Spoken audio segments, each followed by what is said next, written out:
त्यांना कधी पण बोलव राहिला. आता एवढ्या भल्या मोठ्या फ्लॅट मध्ये तुम्ही दोघं बहीण भाऊ कधी पण राहायला येऊ शकता बघा.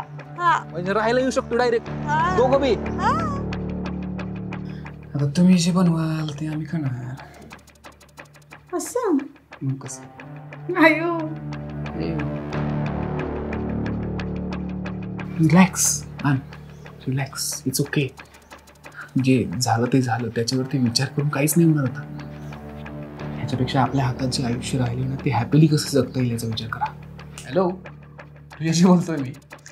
काय बेस्ट फ्रेंड म्हणशील माझी? चालतंय काय आवडेल की मला आहे का नाही? सगळं असं बेस्ट आहे बघा, बेस्ट. तुला सांगून सुद्धा कळत नाहीये का काव्या जाऊ नकोस बाहेर. किशोरला घेऊन जाते काव्याच्या पाठीमाग. ती कुठे जाते, कुणाला भेटते, कुठलं पोरग आहे, पोरग चांगलं आहे का वाईट आहे सगळं बघते. तुम्हाला सांग. हा खरंच आजकालची शिंबडी पोरं लपडी करते ती नाकी न आणतात सगळ्याच्या. आज माझ्यापाशी थांबशील, माझ्याशी बोलशील का? आज मला खूप बोलावंच वाटतंय रे किशोर. थँक्स. मी त्याच्या थँक्स थँक्स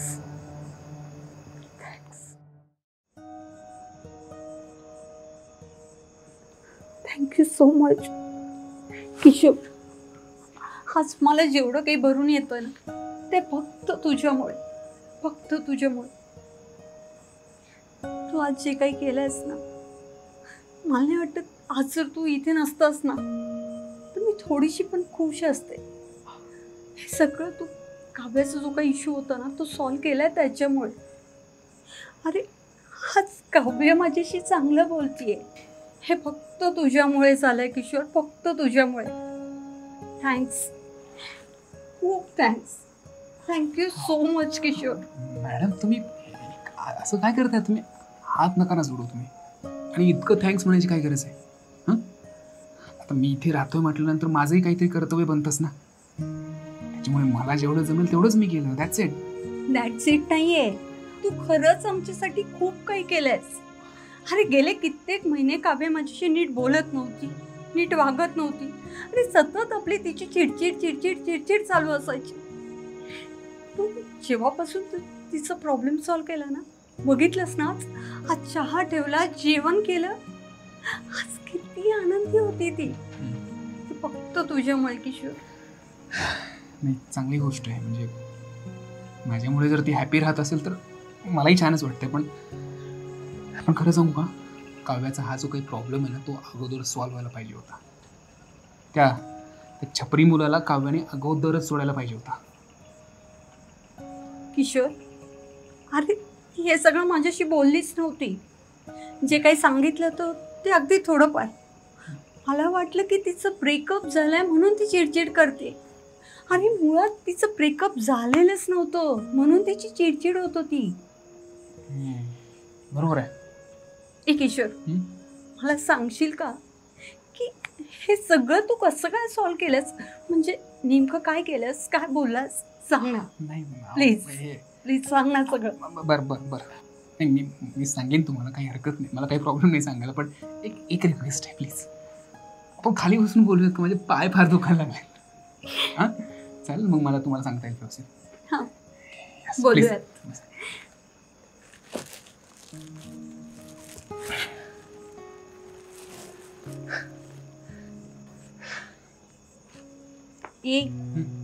सांग ना, आता बसलोत ना, सांग ना प्लीज. मॅम तुम्ही आज फारच फ्री होऊन बोलताय. तुम्ही असं रोज एवढं खोलून का नाही बोलत? हो ना, मी पण ठरवलंय आता तुझ्यासारखं वागायचं.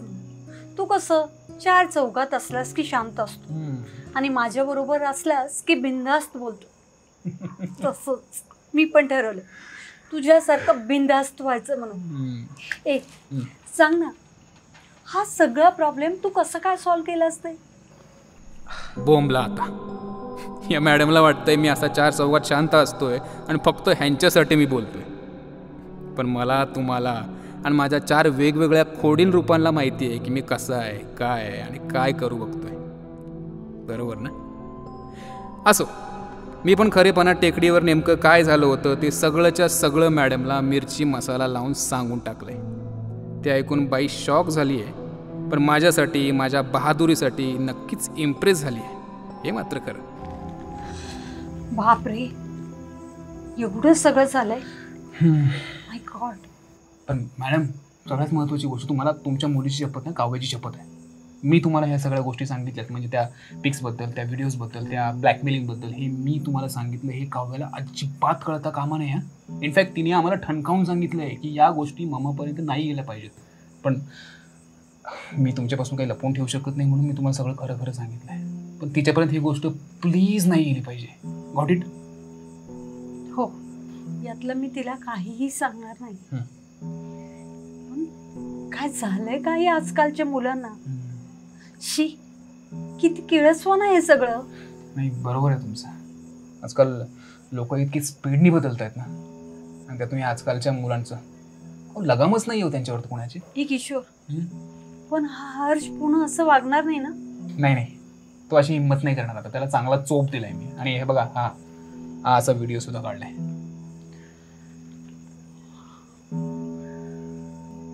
मुळात त्याच्याकडे जे व्हिडिओज, ते ज्या काही सगळ्या गोष्टी होत्या त्या काव्याने स्वतःच्या हाताने डिलीट केलेल्या आहेत. आणि मला वाटत नाही त्याच्याकडे त्या गोष्टीचा बॅकअप असला, आणि असला तरी तो कुठेही टाकणार नाही, कारण त्याला मी चांगल्या भाषेत समजलेली. सो रिलॅक्स, हा मॅटर आता परत कधीच नाही ना.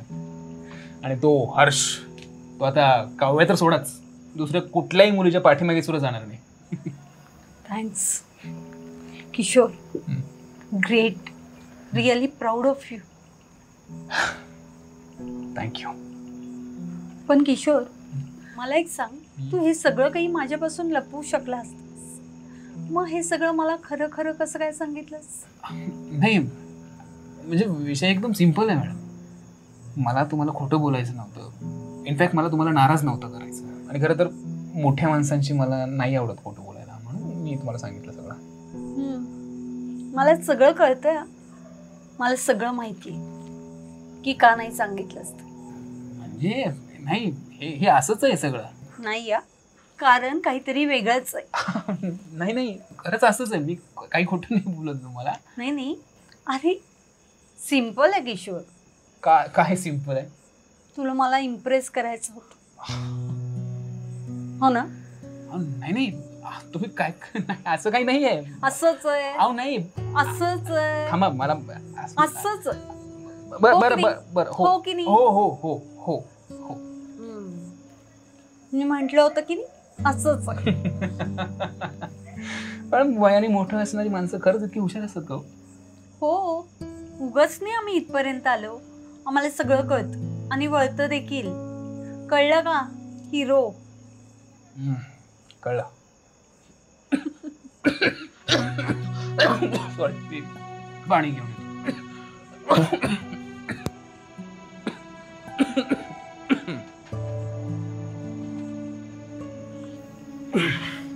क्या? थँक्यू.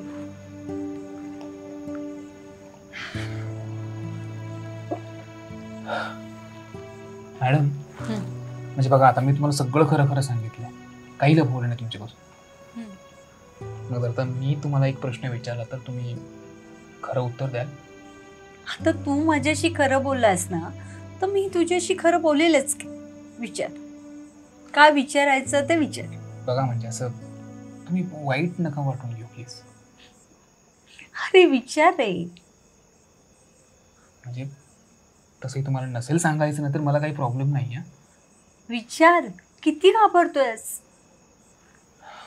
विचारतो.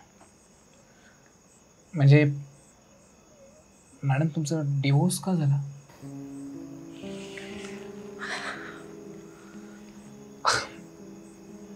सॉरी, म्हणजे तुम्हाला नसेल सांगायचं तर दॅट्स फाईन. म्हणजे तुम्ही कम्फर्टेबल नसाल तर नका सांगू. म्हणजे तुमच्या त्या नाजूक विषयाबद्दल तुम्हाला नसेल बोलायचं, दॅट्स फाईन. सांगते.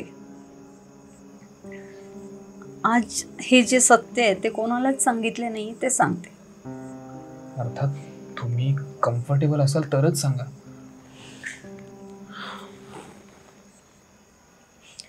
माझ्या एक्स हजबंडचं नाव केतन. अतिशय हुशार आणि कर्तबगार पण. पण त्याला एक वाईट सवय. सवय काय, वाईट लतच म्हणा. आमच्या लग्नाला 14-15 वर्ष झाली असते. काव्या 7वीला किंवा 8वीला असेल. सगळं काही खूप छान चालू होतं. अरे आमच्या सुखी संसाराला कोणाची नजर लागेल इतकं छान चालू असताना या केतनच्या आणि पूजेच्या अफेअरबद्दल मला कळालं. मग याचा सोक्ष मोक्ष लावण्यासाठी मी सुट्टीच्या दिवशी केतनच्या ऑफिसला पोहोचले. वा केतन सर, वा, सुट्टीच्या दिवशी छान काम चाललंय. हे बघ कस्तुरी, तू जसं समजते तसं काही नाही आहे. अकाउंटची कमाई पेंडिंग होती म्हणून मीला म्हटलं संडेला पण करून घेऊया. बास, किती खोटं बोलशील रे. तुला ऑफिसलाच यायचं होतं तर मला खोटं का सांगितलं की मित्राकडे चाललोय म्हणून.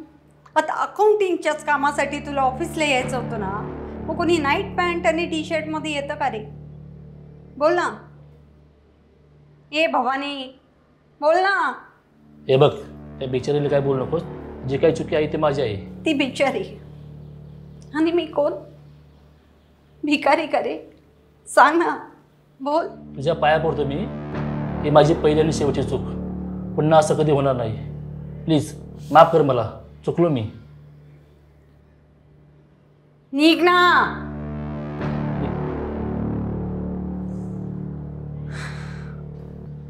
केतन, अरे आपलं स्टँडर्ड काय? आपण करतोय काय? कोणाच्या नादी लागावं नाही, कोणाचे नाही हे तरी भान ठेव. आपल्याला एक मुलगी आहे. काय या सगळ्या गोष्टी विसरतोयस तू?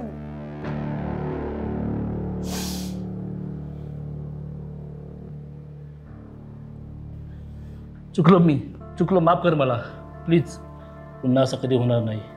प्लीज माफ कर.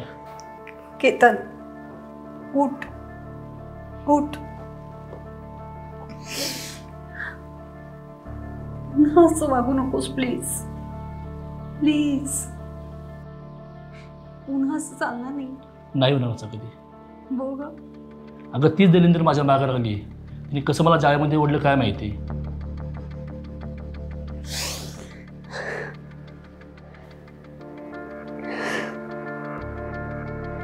मला त्यावेळी केतनचं पटलं होतं की पूजाच त्याला नादी लावते म्हणून. मी त्याच्यावरती विश्वास ठेवला आणि त्याला माफही केलं. त्याच्यानंतर सर सुधारले होते का, की मग त्यांचं नवीन मुलीबरोबर अफेअर चालू झालं? नवीन नाही, त्याने ते पूजा बरोबरच कंटिन्यू केलं. तिच्यासोबतच?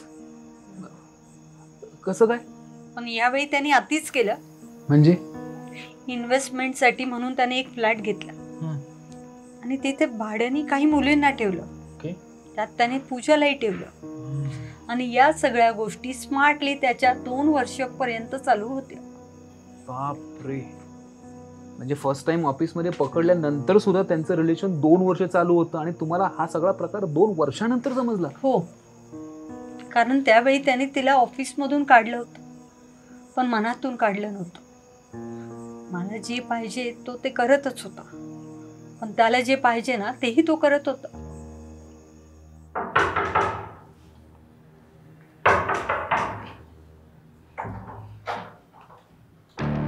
काय भवानी, तुला सांगितलं होतं ना त्याला सोड म्हणून. सांगितलं होतं ना तुला. अगं तो एकटा दुकटा नसून 10 वर्षाच्या मुलीचा बाप आहे, एवढं कळत नाहीये का तुला? का चांगला चाललेला संसार उद्ध्वस्त करायला बसलीयेस? हा केतन, किती वेळा सांगितलंय मी तुला हे काय चाललंय? अरे घरात मी असताना का असं बाहेर शेण खातोयस तू? सांग ना, का असं वागतोयस? का असं करतोयस? अगं बाई, जा ना इथून. तुझ्यामुळे इथं माझा संसार मोडायची वेळ आली आहे.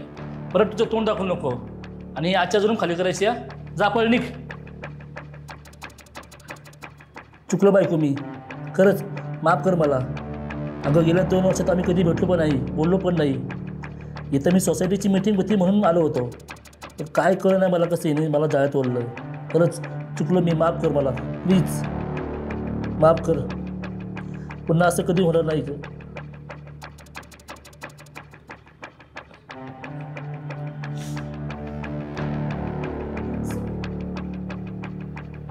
मी फक्त काव्याकडे बघून या सगळ्या गोष्टींकडे दुर्लक्ष करते. पुन्हा असं चालणार नाही मला, कळतंय? हो. नालायकाने काव्य घरात असल्याचा पुरेपूर फायदा घेतला होता. सुधारतो म्हणायचा, पण पुन्हा माती खायचा. मी पण माझ्या आई वडिलांकडे बघून आणि मुलीकडे बघून त्याला पाठीशी घालायचं. या माणसाने माझ्या स्वभावाचा पुरेपूर फायदा घेतला. म्हणजे इतकं सगळं होऊन सुद्धा ते सुधारलेच नव्हते. सुधारला असता तर आमचा डिवोर्स झाला असता का? करेक्ट आहे. बरं मग पुढे काय झालं? पुढे तर त्याने कहरच केला. 3-4 वर्षाने त्याने स्वतःचा संसारच थाटला. हे बघा मॅडम, तुम्हाला एक कळलं पाहिजे यांचं तुमच्यावर किती प्रेम आहे ते. आमचं काही साधं सुद्धा रिलेशन नाही आहे. जेव्हा तुम्हाला कळलं होतं ना ऑफिसमध्ये, तेव्हाच त्यांनी बंद केलं पाहिजे होतं. पण आमचं रिलेशन ना फक्त रिलेशन नाही आहे, तर आमचं खरं प्रेम आहे आणि तेही खूप जुनं. म्हणून म्हणते, जे काय झालं ना ते तुम्ही ॲक्सेप्ट करा. उगाच तुम्हालाही त्रास नको आणि आम्हालाही त्रास नको. याला जर असंच वागायचं होतं तर ह्यानी माझं आयुष्य बर्बाद का केलं? टांगत्या तलवारीवरती काव्याचं आणि माझं आयुष्य का ठेवलं? ह्याचं तुझ्यावरती प्रेम आहे ना, मग तू मला नादाला का लावलंस? सांग ना. आणि आता प्लीज पुन्हा असं काही होणार नाही असं बोलू नकोस. त्याचा काही फायदा होणार नाही. अगं, तुझ्या किरकिरीपेक्षा मी पूजाची शांती निवडली. ती खूप समजूतदार आहे, म्हणून मला ती आवडते. त्यामुळे मी तिला आणि बाळाला नाही सोडू शकत, आणि मला काव्याला नाही गमायचं. हे असंच होतं ना तर बोलायचं ना, यातून काहीतरी मार्ग काढला असता. तुला मी खूपदा सांगायचा प्रयत्न केला, पण तू कधी ऐकलंच नाही. त्यात तुझा स्वभाव असा, जर मी पहिली डेअरिंग केली असते ना तर आज ही वेळ आलीच नसते. आता पानसट सारखं काही बोलू नकोस. मुद्द्याचं बोल. मुद्द्याचं बोल. पुढे काय करणार आहेस? यातून कसा मार्ग काढणार आहेस? तू हिला सोडून माझ्याकडे येणार आहेस की नाही? अजिबात नाही. मी हिला आणि बाळाला सोडू शकत नाही, आणि त्या दोघांशिवाय मी राहू शकत नाही. माझं खरं प्रेम आहे तिच्यावरती. आता जसं राहतोय तसं जर तुला राहायचं असेल तू राहू शकतेस. असं 2 दगडांवरती पाय ठेवून मी नाही राहू शकत. अशा माणूस गाण्या माणसाबरोबर मी नाही राहू शकत. रादर असेल खोटं नातं मला नकोय. आता जे काही बोलायचं ना ते आपण कोर्टातच बोलूया, आणि जे काही मिटवायचंय ते डिवोर्स घेऊनच मिटवून टाकूया. जे काही केलं त्याबद्दल थँक्स. येते मी. खरं तर मला त्याचं खोटारडेपणाच आवडत नव्हतं. त्याला मात्र हेच पाहिजे होतं. उगाच त्याने माझ्याशी लग्न केलं असं मला वाटतं. स्वतःची लपडी मिटवण्यासाठी त्यांनी सगळ्या गोष्टी माझ्यावरती ढकलल्या, आणि रीत जर याच्यातून मोकळा झाला. मला मात्र वाऱ्यावरती सोडलं, एकटीला सोडलं. काही नाही रे, नशीब असतं सगळं. माझंच नशीब असं म्हणायचं, माझ्याच नशिबाचे भोग म्हणायचं. नाहीतर एवढ्या मोठ्या चांगल्या सोन्यासारख्या संसारातून त्यांनी पूजाला निवडलं नसतं ना, आणि मला एकटीला टाकलं नसतं. मॅम तुम्ही रडू नका ना प्लीज. प्लीज तुम्ही रडू नका. मला एक गोष्ट नाही कळाली, तुमचा डिवोर्स झाल्यानंतर तुम्ही तुमच्या आई बाबांकडे का नाही गेलात राहायला? तुला सांगितलं ना, त्यांनी अशा रीतीने सगळ्यांना सांगितलं होतं ना.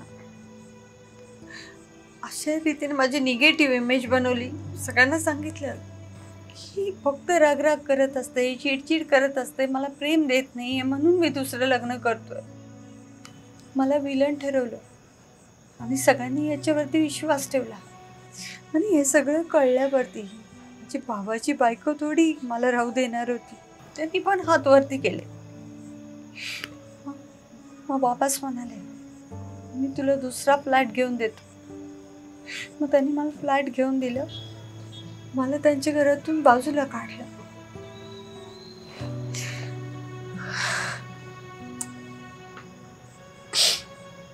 अरे मॅम तुम्ही परत रडायला लागलात. मॅम तुम्ही प्लीज रडू नका ना, प्लीज रडू नका. तुम्ही रडून ना स्वतःला त्रास करून घेताय, बाकी काही नाही. आणि बघा तुम्हाला काव्याची शपथ आहे, आता प्लीज रडू नका तुम्ही. खूप दिवसांनी असं मोकळं वाटतंय. काय दुर्दैव आहे बघ ना, आज बरेच वर्षांनी मी खुश झाले होते आणि आजच. चुकी जे झालं ते चांगलंच झालं. उलट बघा ऍटलिस्ट तुमच्या मनात जे काही साचलं होतं ना ते सगळं मोकळं झालं. तुमचं मन आता हलकं हलकं वाटत असेल तुम्हाला, राईट? हा, डोक्यावरचं ओझं कमी झाल्यासारखं वाटतंय ना. That's good. किशोर, थँक्स. बाकी काही बोला पण फक्त थँक्यू नका म्हणून, थँक्स नका म्हणून. ते नाही वाटत आहे चांगलं. ठीक आहे. बरं ठीक आहे. बापरे मॅम 11:30 वाजले, तुम्हाला झोप नाही आली अजून? नाही आले अजून. आयुष्यात बरंच काही मिसिंग आहे असं वाटतं. म्हणजे जाऊ दे, तुला नाही कळणार. मॅम आता तुम्ही मला सांगितलंच नाही तर मला कसं कळणार की काय मिसिंग आहे ते? किशोर, माझा डिवोर्स होऊन 2 वर्ष झाली.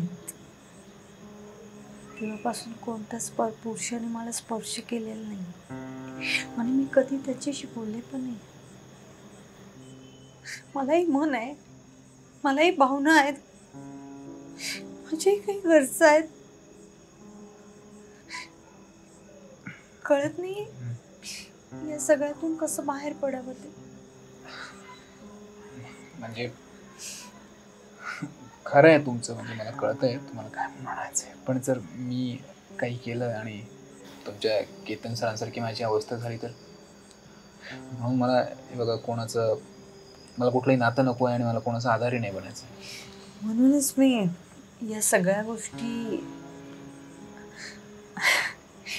मला माझ्या दुःखाचं ओझं तुझ्यावरती नाही द्यायचं.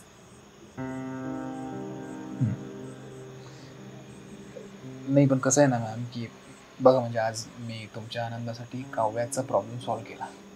तसंच तुमच्या आनंदासाठी, म्हणजे अर्थात तुमची इच्छा असेल तर तुम्ही खुश राहण्यासाठी, तुमच्या गरजा पूर्ण करण्यासाठी मी वाटेल ते करायला तयार आहे. दॅट टू तुमची इच्छा असेल तर आय एम अगेन सेईंग.